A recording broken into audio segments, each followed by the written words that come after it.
there's so many to choose from, and I feel like when I'm asked that question, my mind always goes blank. It's like I can't think of any of the films that I've seen. Do you have one in mind, Enrico? You know what's funny is that we've been so inundated with this release and with everything going on. I don't know, and I have a child, and my wife is pregnant, so I like all of my free time gets put into hanging out with the family and making sure that I'm hanging out with the family outside of the 12 to 14 hours a day that I typically work. So I don't know how many recent movies I've actually seen. I'd have to like look at that and figure out. There hasn't been one that struck me as like, oh my God, I love this movie. This is the movie for me for this year. There are a few that I really want to see that I just haven't had the time yet to see. Like The Green Knight is one that I'm very anxious to see. I'm a comedy guy too. I want to see Free Guy. There's a few of them like that I'd like to see, but I just haven't seen them yet. And for me, I think it came out right towards the end of last year, but I don't think I saw it until early 2022. Was News of the World with Tom Hanks. Who isn't a big Tom Hanks fan? And I'm a huge Paul Greengrass fan as well. And I liked how News of the World felt in some ways it felt in many ways like a Paul Greengrass film, but he was also exploring new ideas. It was slower paced. It was more deliberate. It was more of a character piece than he had done in the past. And I really, really, I loved the ways that News of the World felt like a Paul Greengrass film, but it was also exploring new territory, new themes that he hadn't explored before. And I just thought it was really, really, really well done. Well, you know what? I want to say this, and I'm not just saying that just because you two gentlemen are here. I gotta say, The Killing of Kenneth Chamberlain is probably my favorite movie of this year, just because it was a gut punch. It was just a heavy dose of reality, and just one of those movies where when you leave, you can't stop thinking about it. Now I've seen some entertaining movies this year. Like I just got done seeing Venom 2, which was just a fun popcorn movie. But I've seen a lot of movies that were entertaining, but after a while, you forget about them. You don't think about them. This movie had me thinking about it ever since I watched it. So definitely this is up there. Like, as of right now, I say this is probably your movie's like my favorite movie of this year so far. Awesome. Thank you. Yeah. For sure. I mean, and I know it's not an easy movie to watch, but I think it's an important movie. Right. And Mike kind of disappeared. I don't know where Mike went, but or if he maybe had some internet issues. Yeah, I think he had some technical difficulties here, but I'm gonna keep it going though. Let me ask him real quick what happened. and yeah, I think that exactly what Enrico said. We kind of set out to make a film that wasn't an easy film to watch, but right, a film that it plays out in real time, and we wanted to make a film that sort of put the audience in the shoes of Kenneth Chamberlain Sr. From beginning to end, just to demonstrate what somebody like him may go through in an interaction like this. Especially, my background is in the mental health field, and I'm actually on the autism spectrum myself, and I worked for years in special education. I worked with people with developmental disabilities and emotional and behavioral disorders. And one of the things that we needed to do working in that field was go through very extensive crisis management training. We needed to learn how to interact with somebody who was suffering from a mental health crisis in a way that kept them safe, kept us safe, and kept everyone else around the situation safe. And I think that work, as well as being on the spectrum myself, sort of informed my approach to the film, because I had seen crisis situations get resolved smoothly and safely, where everyone feels respected and everyone walks away. And and I had seen them spiral completely out of control. I think all of that experience sort of informed the making of the film. Right. Can you guys hear me okay? Yeah. Okay, great. Sorry about that. Yeah, I had a couple of technical difficulties, which is, with technology. So I really apologize about that. But while you guys were talking, I heard that one of you guys was saying that your favorite movie was News to the World with Tom Hanks. So I have been listening. So I'm here. But yeah, I wanted to kind of follow on with Rashad's question as well. So with this movie, the executive producer was Morgan Freeman, I believe. Can you guys talk a little bit about how that came around? Sure. Yeah. We finished the film and we actually premiered it at the Austin Film Festival, and it won the jury award and the audience award, won both awards at the film festival. And then from there, we were kind of COVID hit pretty much right after that, and like everything went dead. And in that time, we were kind of talking about, we're a small movie that needed to amplify the voice. And so we started talking about what could be the case. We started talking about different names and people that could potentially attach themselves to the film, who had a powerful message, who believed in the message, who wanted to amplify Kenneth Chamberlain Sr.'s story. Right. And so we were able to get it through one of our other executive producers to the Revelations Entertainment team, and they watched it. And like many people, they were very blown away, very, it hit them pretty hard. And I remember when we got the response, they sent us what Morgan said about the movie, which was, "Holy moly, do what you can to get me a part of this film," which is a really incredible thing, because like everyone in the world, we're huge Morgan Freeman fans and everything he's done, and to know that the film resonated with him at that level, to the point where he wanted to be involved. And he's been incredibly involved. He's been pushing, he's been doing so much press, just trying to get the word out there about this and police brutality in general, and what's happening. And he's such a strong advocate for what's happening right now. And it's been a wonderful relationship with our Revelations Entertainment and our company, Redbird. Nice. Well, I want to say too, also, like in today's times, there's so many message films out there where it's almost like when you watch the movie, almost similar to this one, it's almost like you're breaking the fourth wall. Like, hey, cops are the bad guys. These are the good guys. Be mad at the cops, and it's like really in your face, like making you, okay, this is what you're supposed to feel. Whereas with this movie, that's not the case. I mean, like Enrico, you played one of the good cops, and the whole time I'm watching the movie, I'm rooting for you to say, you know what, I'm gonna take this badge, just say, F it, I quit, I'm out of here. I was waiting for you to just to cold cock one of them, one of your fellow cops. But I like how y'all don't show just all the cops are bad. Like there are some cops out there that want to make a difference, that want to do the right thing. Of course. And of course, like a lot of the bad ones mess it up. So it's like there's some gray area here in this movie, as opposed to, okay, this is what you're supposed to feel. And I don't like when a movie does that, where you're trying to tell me how to feel. You know what I mean? Let me feel that on my own. Absolutely. And you did a great job, because everybody universally felt the same after watching this, but it wasn't like force fed, like in your face. You know what I mean? And I appreciate it about this movie. Yeah. So I don't see this as a message film. This is just an unfortunate event that happened to this man. Of what not to do. It's a film of what not to do, and we absolutely didn't want to go out and demonize all police officers. That wasn't our intention. Our intention was to tell the story.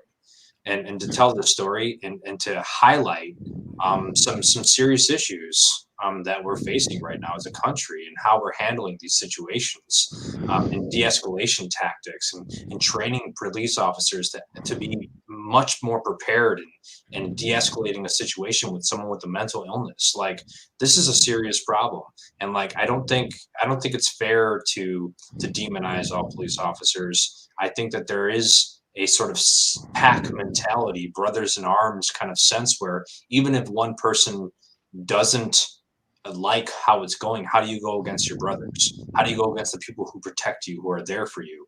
And that's a serious concern. That's a serious issue. And I think, I don't think there's any easy answer to that. And Kenneth Chamberlain Jr., the son of Kenneth Chamberlain Sr., said something pretty, I thought coming from him, it was really profound. He said police officers need therapy. They need therapy too. Like all of the trauma that they endure, all the things that they go through, and they're just told to suck it up and continue on. Like they need therapy. They need to go through the things. I mean, they go through some pretty severe situations and are just told to man up and move on. And like, what that does to you. And I think that there's a lot of issues around police reform that need to be addressed. And we hope that this film allows people to look at that and go, okay, there's a problem here, and we need to try to find a solution and have that conversation to want to have that solution. Right. Yeah, I agree. I think, as you said, and Kenneth Chamberlain Jr. said as well, like that statement about police needing therapy, yeah. I personally didn't think of it like that, and there might be other people that don't as well, because at the end of the day, they are human beings just doing their job respectively. And yeah, I mean, Rashad touched on a great point, Enrico, about this whole process as you as the police officer. I was definitely rooting for you in the entire film as well. So could you talk to us a little bit about the auditioning process for that and how you got the role of Officer Rossi? Well, I'm a producer on the project, and I've known David since college. So David and I are college. We've known each other since college. And so I've known him for a really long time. I've been an actor for a while. I've also been a filmmaker for a really long time. And we've known of each other. When David sent me the script, I read it, and even in script form, it was incredible. And at that point, I had produced quite a bit of films, and I called him right away, and I was like, we need to meet. We met up, and I was like, we need to do this movie. And I think 3 months later we were shooting. But in terms of the actual role itself, I just felt inspired to play it. I told David, I want to produce this, but I also want to play this role. I felt like I connected to that role. I felt like I wanted to be that voice of the audience. And it's not an easy role. It's a challenging role. But I felt like I just connected to it. I was so passionate about playing that role. And David, luckily enjoys me as a performer and was on board with that idea. And so, I'll let David explain it from his point of view, I guess, too. Yeah, it just made sense because, Enrico's personality in real life is actually very similar to Officer Rossi. And it definitely made sense from that perspective. He was just a very natural fit for that role. And the audition process was very interesting because we it was actually great to have him behind the camera and sort of in front of the camera during the audition process, because we were able to kind of do some chemistry reads with some of the other actors who we were looking to cast in some of these officer roles. So that was really great to have him on both sides. And the audition process for the majority of the roles in the film was really, really extensive. I mean, we shot the film in Chicago, so we auditioned virtually the entire population of Chicago actors, which is it's quite a lot, because Chicago is a really, really big theater town, and there's a growing film and television market in Chicago. There's a lot of television that's shot there. So the infrastructure of film professionals and actors is pretty wide. So we auditioned, well over 100 actors for these roles. And I think that's one of the reasons that we auditioned a lot of really fantastic actors who, for whatever reason, their schedules didn't work out, or they weren't quite the right fit for a certain role. A lot of really great actors that ended up not in the film. But certainly the actors that we ended up with were all incredible. Well, I want to ask Frankie Faison, how did you land him? Because he's been in the game for a long time, man, veteran, OG. So yeah. Did he audition, or did you have him in mind? Like, okay, that's the guy that I want to play this role. We were.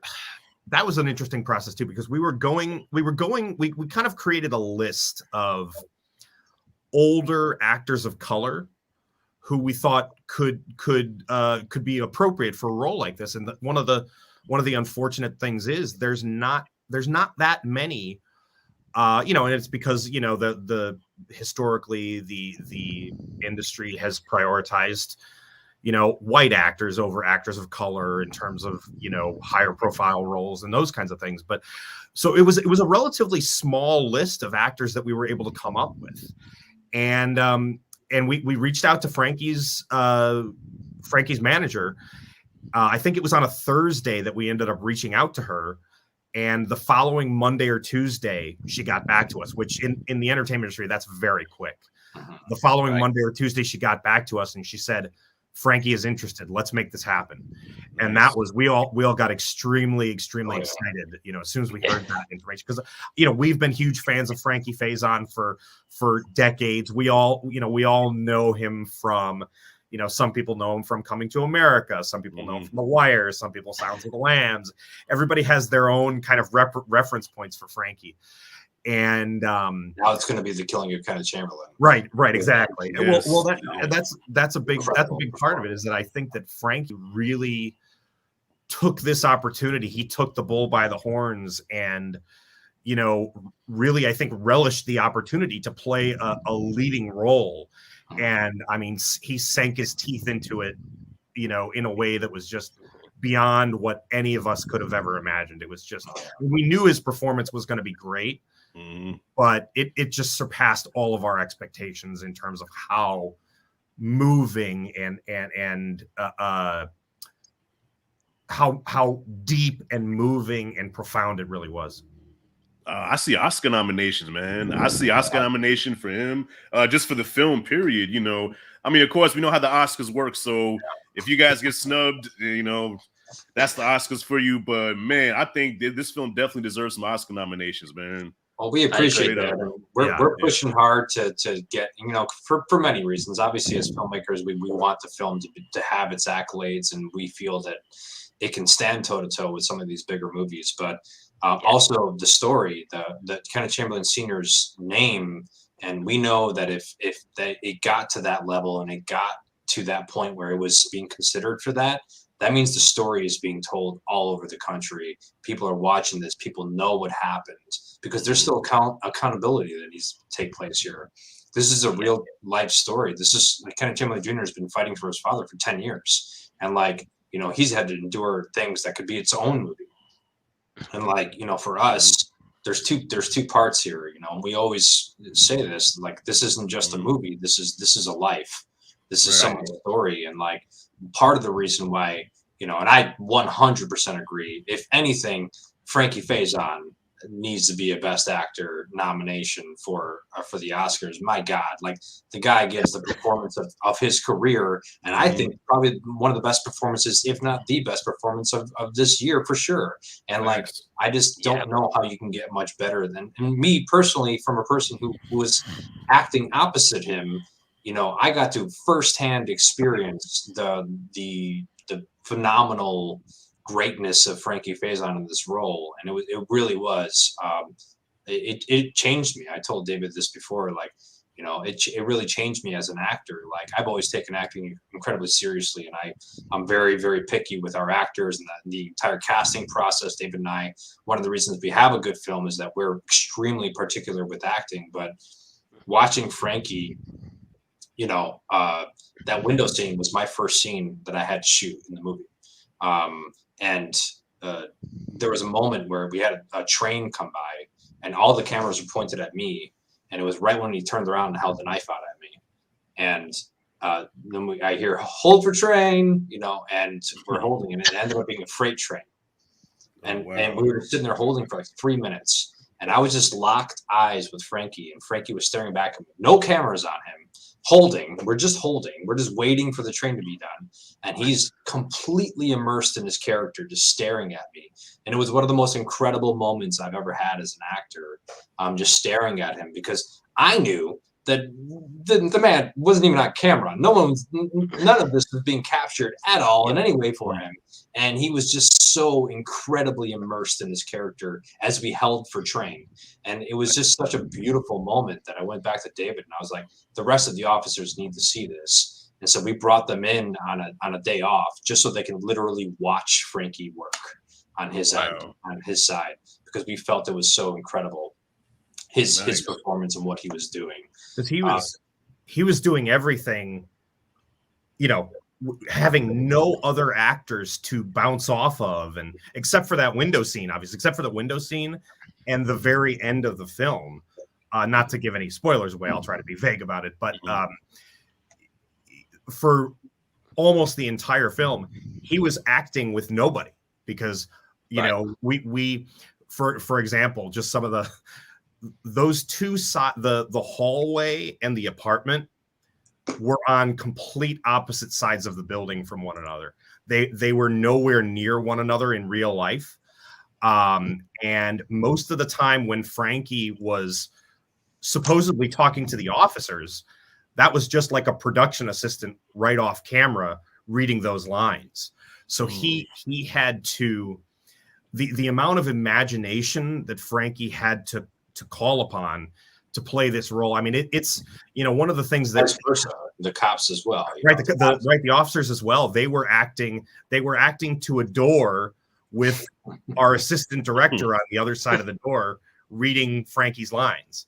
So it was really, really the amount of imagination that these actors had to call upon was really, really exceptional, because I think the illusion sells because these actors were so good. Facts. Yeah, because I wouldn't have known that at all. Let's talk to you guys. But yeah, what Rashad said, and I wanted to kind of touch on as well for both you both, Enrico and David, is that I believe with Rashad, this should definitely be for Oscars. I think that with this movie, as you guys have touched on, it's so relevant to the point where, yeah, you know, Marvel films come and go and other movies come and go, but like this one has a true meaning, especially as I was saying to Rashad, it's tough for me to comment as such because I'm not from America, and the police over here, it's not so much we experience that compared to what I've heard in America. But yeah, I definitely feel like it deserves an Oscar nomination. And Enrico, when you touched on about working directly with Frankie, especially in that window scene, did you ask him, or did you guys compare like any like acting tips? Frankie, we picked up Frankie from the airport, and it was Frankie. And then when Frankie got the set, there was no longer Frankie. It was Kenneth Chamberlain Sr. until he wrapped. And so acting tips wasn't really something that, I mean, when I talked to him or if I said anything to him, it was like even when he was standing there. So he was just completely immersed in his role. You know, there wasn't anything, you know, again, we didn't really have like much interaction with each other because there was a door in between us and the way we filmed it. In that window scene, there was a little bit of a back and forth with Frankie and I in terms of like things I was doing that he would react to. So there was a little bit of a synergy of like, you know, oh, when you do this, that makes me want to do this. Kind of thing, like when the gun comes out, or when my hands move in any way, how that makes him react. And so it was really nice. But again, I can't say enough good things about Frankie, but really all of our cast. I feel like everyone, you know, really stepped it up. And you know, I would hear some of the other officers constantly, like especially during really intense moments, whispering to each other, like, remember what Frankie's doing. And like, you know, they always kind of had him as the expectation of where they had to go to. And I think that they did a great job of matching and trying to, you know, keep up with where Frankie was. He set the example just by doing what he was doing. He set the example. And like Enrico said, it's funny because since we finished shooting the movie, and we've done a lot of press, and we've done Q&As with Frankie, interviews, we've hung out with Frankie since then, and now we feel like we know the real Frankie. But during shooting, he was so dialed in to where this character was psychologically that we didn't really see. We saw a very serious, dedicated person who was in character. Who was in character the whole time. And it was I mean, just the example of seeing that and having the other actors see how seriously Frankie was treating this was really incredible. I think that set a tone for everybody. Yeah, it was transformative for me. I mean, like, you know, I'm a younger actor, and like watching Frankie do that you know, it really, and like I always take acting seriously. I have a degree in theater acting. Like that's the one thing I feel very confident in. But like going with someone who was that immersed, it really brought out something where I was like, I have to get there. I have to get to where he is, because it just inspired everyone else who was a part of this as a cast member to want to do even better, the best that they could possibly do. And you can't ask for anything more from your lead actor than to inspire everyone else to be better. And that's I'm sorry. Go ahead. Yeah, that's what he did. That's it. Well, question us. So on the set, right? Well, okay, like in Do the Right Thing, Spike Lee said that there was so much tension on set because of the subject matter, you know, so there was tension between the cast and the crew. But of course, Spike Lee, he's an instigator, so he loves stuff like that, and it adds to the authenticity of the movie. So with this subject matter, was there any point during filming where there's like, you know, some division between the cast and the crew? Like, you know, everybody has an opinion, everybody has their beliefs. Was there like any time where you're like, okay, this is getting a little too heated here, let me try to, you know, kind of bring this down some? I don't think it was. I don't think there was division between the cast and crew. Between the cast, especially the moment with Officer Evans and Officer Jackson, when the N-word is used, that was intense. That was really intense because Officer Jackson, who's just a complete terrible person in this movie, but in real life, that actor is a wonderful human being. He's a wonderful, wonderful human. Like he's literally just one of the nicest guys, just a beautiful family, just a wonderful guy.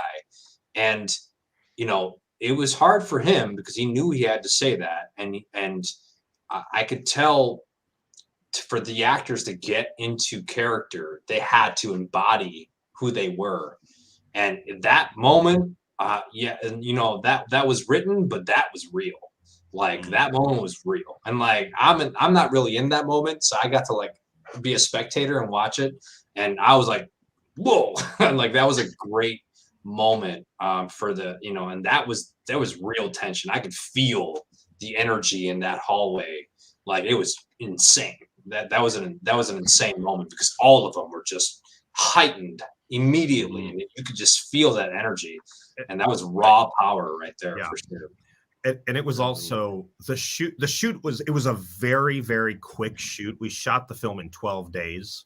Oh wow. And it was in the middle of the summer in Chicago. So I don't know if you guys have been to Chicago, but Chicago gets extraordinarily hot and humid in the summer. Wow. So it was you know, the shoot, it was not an easy shoot. It was a very there wasn't a whole lot of like discord, like arguments that happened, but it was pretty arduous in some ways. The conditions were rough. The building was being rehabbed. The building that we shot in was in the middle of being rehabbed, so there was sawdust in certain places and those kinds of things. It was very, very hot and humid. We were on an extreme time crunch, obviously, shooting the film in 10 days. And, you know, we were dealing with some really difficult subject matter, intense emotions, those kinds of things. I think that the fact that the Chamberlain family came to set, I think helped us stay focused and really understand that we were doing something that was, we were doing something that had more weight to it than like a standard romantic comedy. I'm saying that as somebody who loves romantic comedies. But you know, we were doing something that had a little bit more weight to it, and I think that helped everybody push through the hot, humid weather, the sweating, the difficult subject matter, because I think everybody started to feel that sense of responsibility because they had a chance to meet the Chamberlain family and interact with them, and I think that really that helped everybody stay focused despite the challenges that were presented. Right. Yeah, I can imagine. And a quick question in relation with that building that you're saying is getting rehabbed. Are they going to put a plaque on the wall to say "Killing of Kenneth Chamberlain was shot here"? Or we hope so once we win our Academy Award, yeah. That movie will be famous forever for sure. Yeah, but, well, we don't know. It was interesting because during shooting we actually tried to keep it quiet. We tried to keep it all very quiet because just for a variety of different reasons. We didn't want, especially given that this is based on a true story, we wanted to make sure that we had finished our shooting before anything was officially publicized, because it's based on a true story, and we know that this is obviously a polarizing topic. The film itself, I don't think, is polarizing because we've had people watch it who are on all ends of the political spectrum, the political ideological spectrum, and it's resonated with everybody really. Now we do have trolls online. We do have people that look at this name, look at the tagline, and go, "Oh, this is a movie that just hates police." And we've been kind of trounced on IMDb. We had it was likely a group of people that went and just one-starred us all over the place, because they just assumed this movie is bashing all police officers, when speaking from someone who plays a good police officer in this. Someone who has a conscience and is trying to act nobly in this situation. I think that was not a goal of ours to demonize all police. It's to highlight that we need reform. We need to adjust how we do policing in this country, and that is literally the point of this. And even Kenneth Chamberlain Jr. doesn't hate all police. And man, if you know all the things that he went through in the last 10 years. You would question how the heck he can still not hate police, but he doesn't, because he's got police officers who are friends and he knows what they go through. And he says himself that it's just how do we train them better to deal with these situations so that there's no more Kenneth Chamberlain seniors that happen. And that's really what this film is about.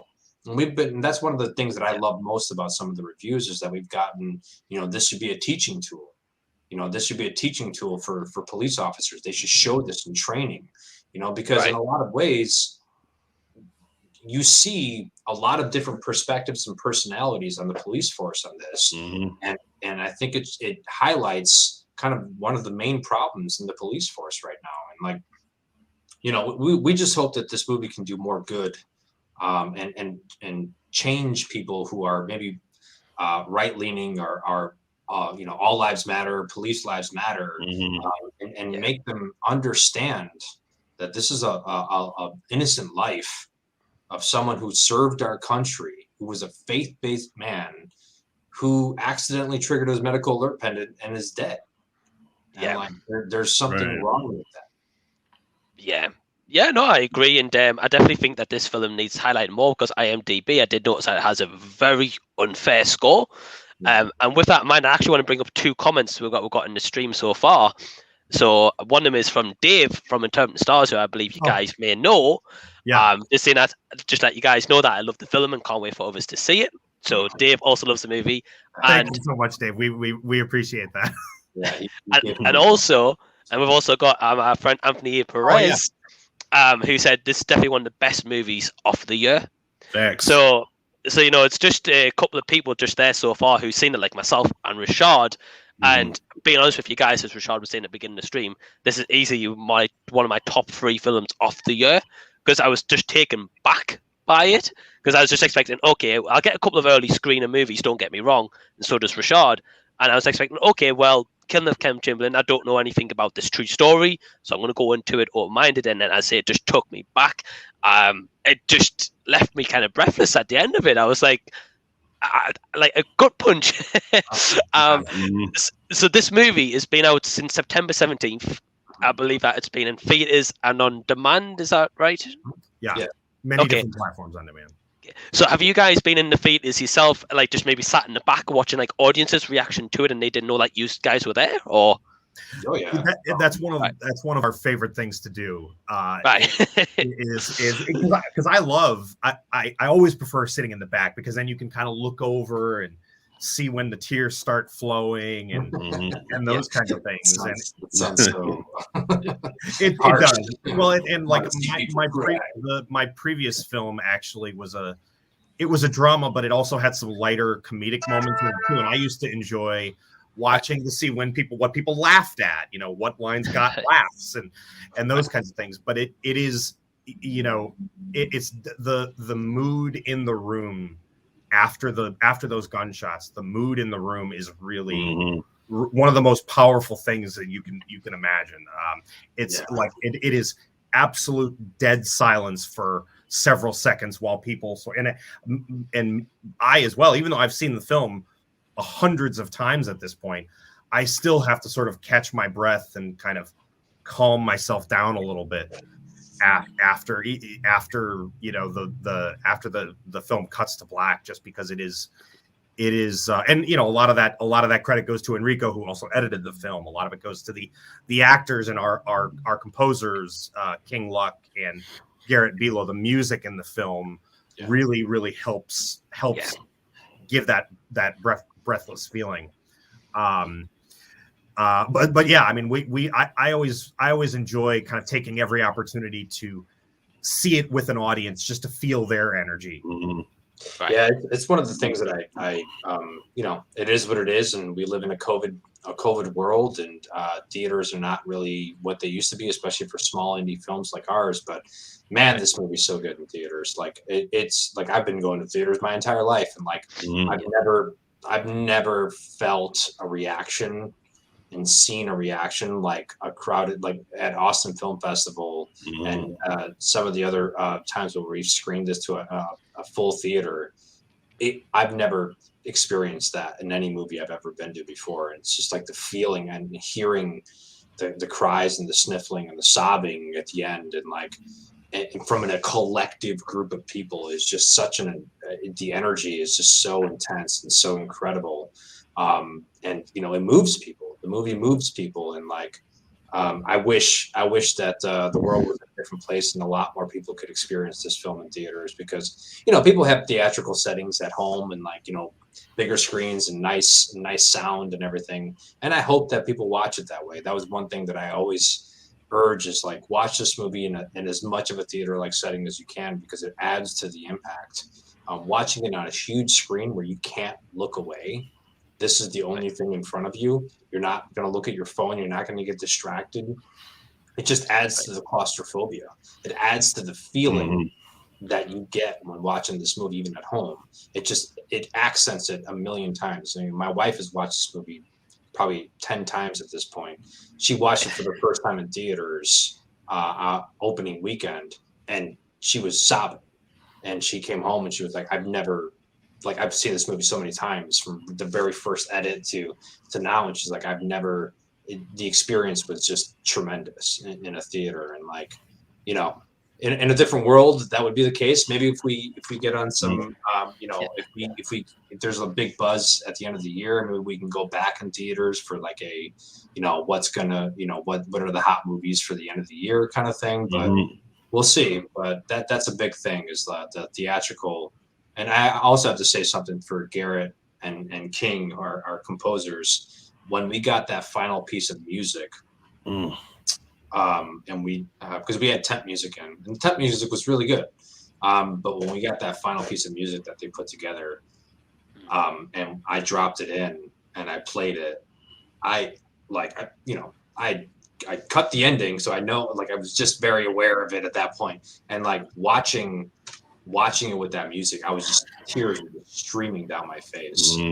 Immediately went to my wife. I was like, watch this. And then she watched it, tears streaming down her face. Like, it was just like night and day. It just changes the mood. It's just to show you how much sound and music can elevate a project. And this was their very first musical score too. They had never they were both musicians, but they had never composed or produced a musical score before. So this was their very first one, which is just incredible.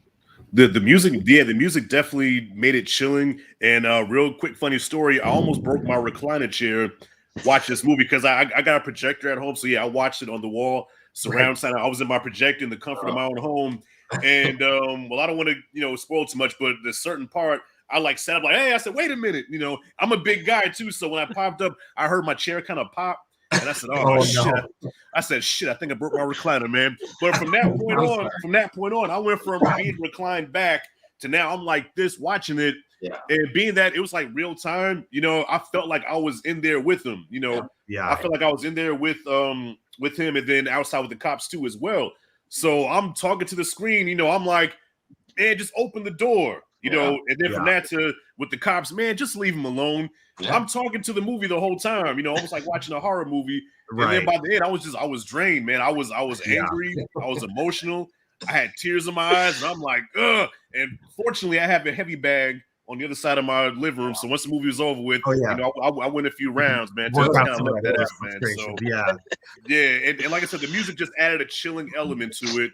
And of course, you're gonna have critics like, okay, they're exaggerating. This really didn't happen like this. But when you actually showed, like, you know, when you heard the actual audio, like, oh, this actually happened. Like, you know, and some of the stuff was actually taken from the real audio, you know, verbatim. Yeah. That was an interesting sort of balance that we tried to strike with. We ended up fictionalizing all the police officers in terms of like their names and their likenesses. We didn't want to use, for many different reasons, one of which being legal reasons, we didn't want to use actual names or likenesses of any of the real officers. Several of them are also composited, like multiple characters, you know, because I think in the real incident, there were as many as a dozen officers there at one time. So we did end up fictionalizing the officers, but virtually all of the dialogue and actions that the officers in the script take are either inspired by or lifted right from the documentation.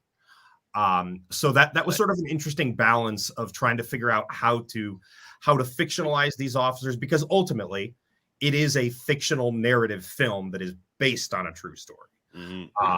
You know, it was an interesting balance trying to figure out how to fictionalize the officers, but sort of maintain, still stay true to the spirit of what happened.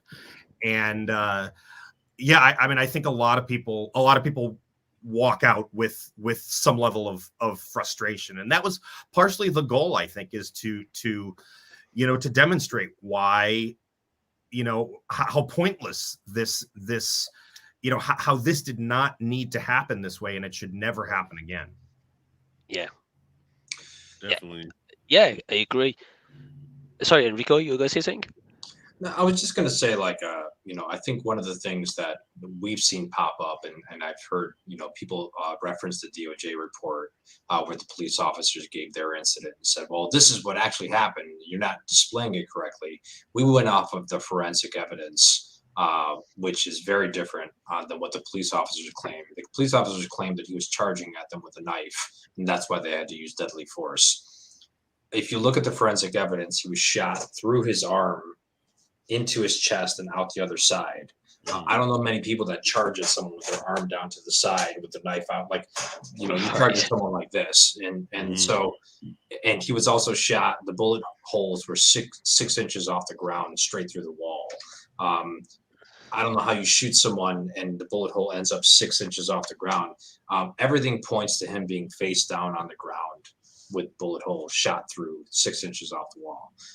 And which is where we went with this story, because we feel like that's, and Kenneth Chamberlain Jr. says this best, you know, the person who has the most evidence against what the police say is dead. That's Kenneth Chamberlain Sr. So the only people there that can give their story are the police officers in this situation. But you know, regardless of what you believe or what you don't believe, the question begs is, when you are called to a wellness check to check on someone's wellness, how does someone end up dead?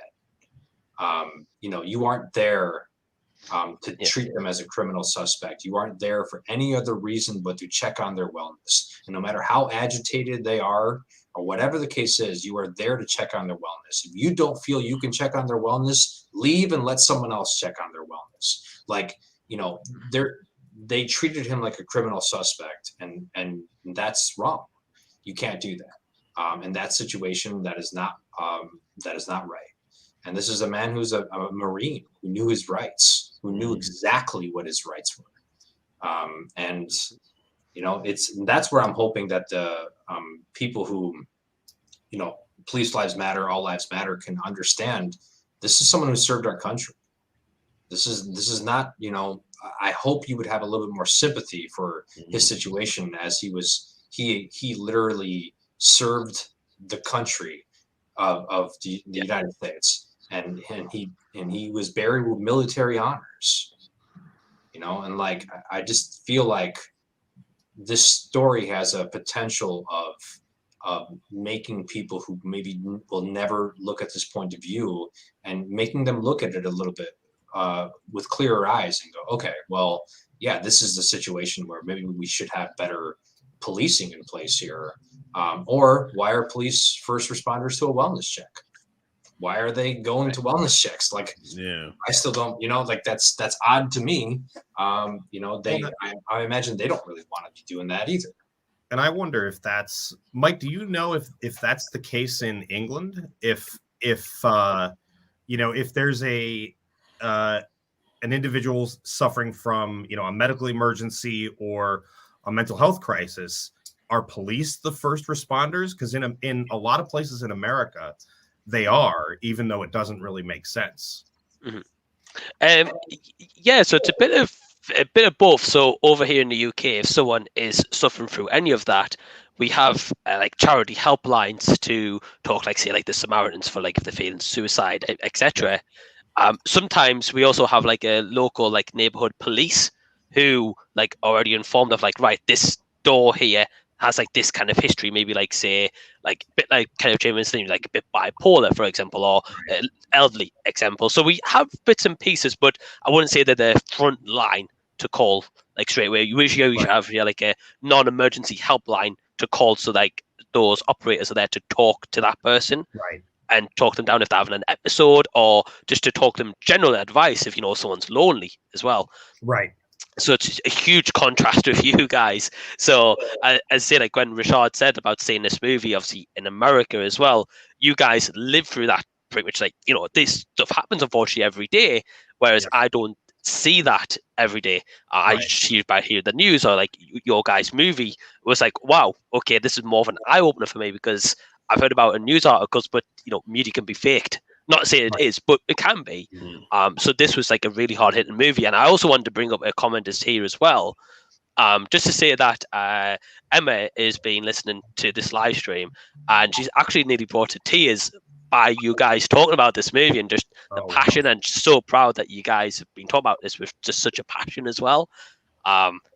And she can't wait to see the movie. That's very nice. We really appreciate that. Awesome. So we're going to be wrapping this up very shortly, because I appreciate you guys are a bit on a time constraint as well.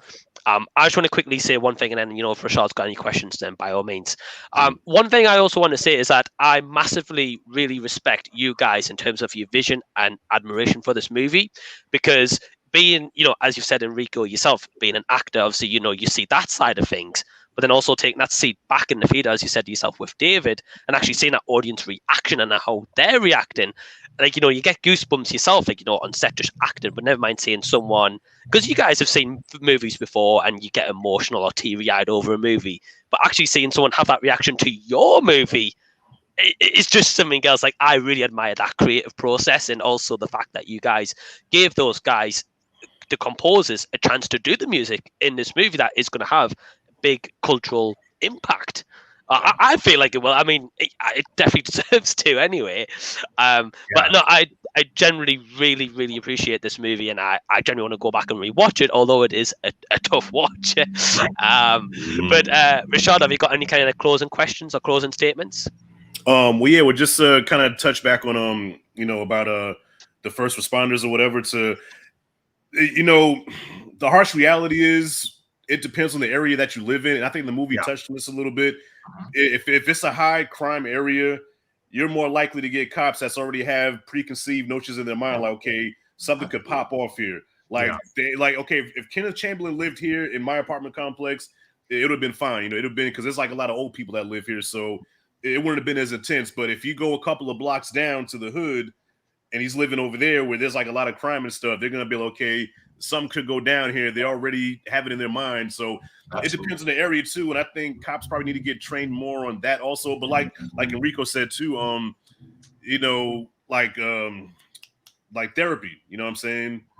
Therapy, because, you know, you don't know what these cops have been through. You know, they've probably been in a situation where they've been to the hood and something happened. So now it's like, okay, when I go to the hood, I'm probably going to shoot me somebody, you know?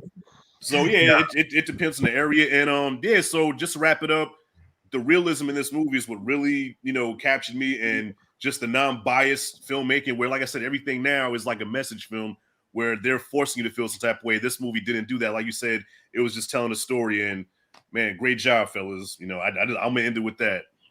We really appreciate that. It's great to talk to people like you guys who really, you know, appreciated the film and it really resonated.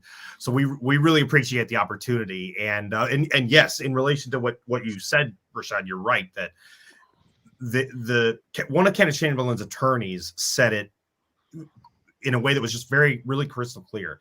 He said that in the eyes of the police officers, what the evidence shows is that in their eyes, Kenneth Chamberlain Sr. had 3 strikes against him.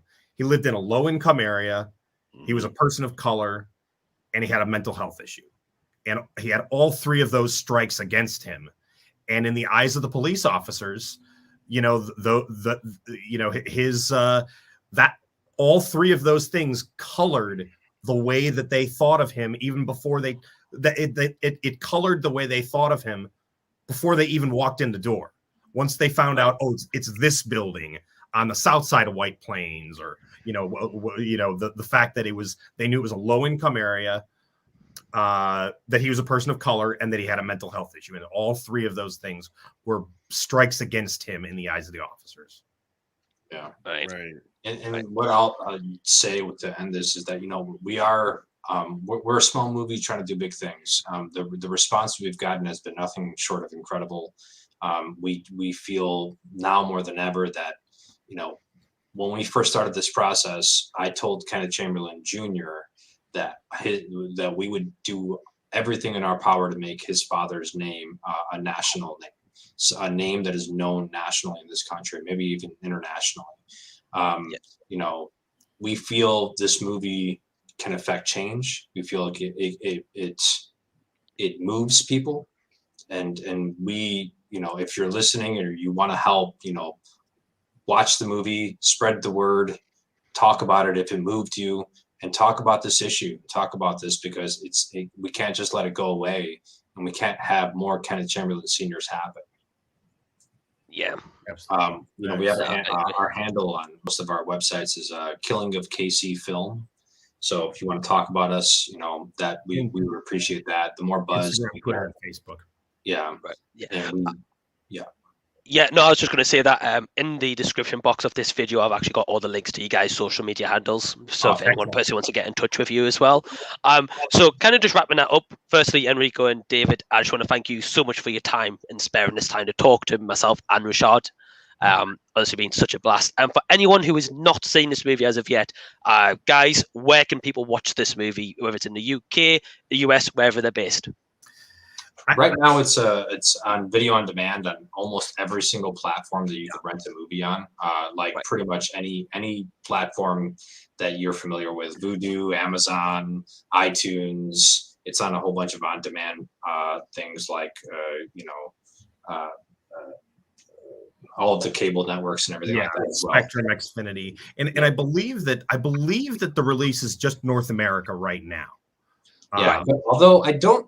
We have a lot of people from different countries watching it, so I don't even know, David. I think we have to probably figure out either they're, you know, I don't know what they're doing to watch it, but you know, for us, we're just excited that people are watching it, because you know the word of mouth from the people watching it has been pretty tremendous, and and the more and more that people watch it, the more it gets talked about, the more other people want to watch it, and for a small movie, that's literally the recipe for us being able to turn Hollywood's head and go, hey, what is this movie? What is this thing that everyone's talking about?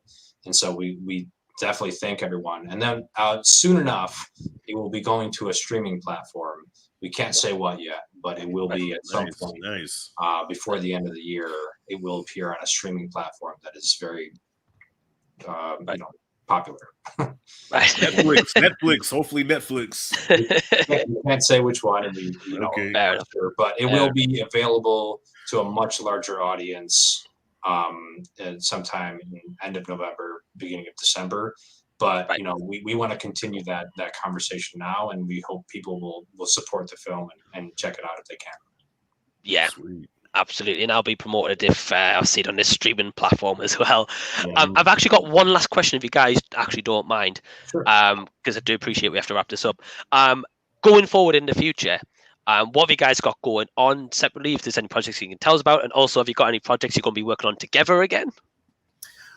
We've got several projects in the works. A couple television series that we've been working on, and then several more features, many of which are kind of in a similar vein, true stories where we kind of approach it from a journalistic perspective, like we did this one.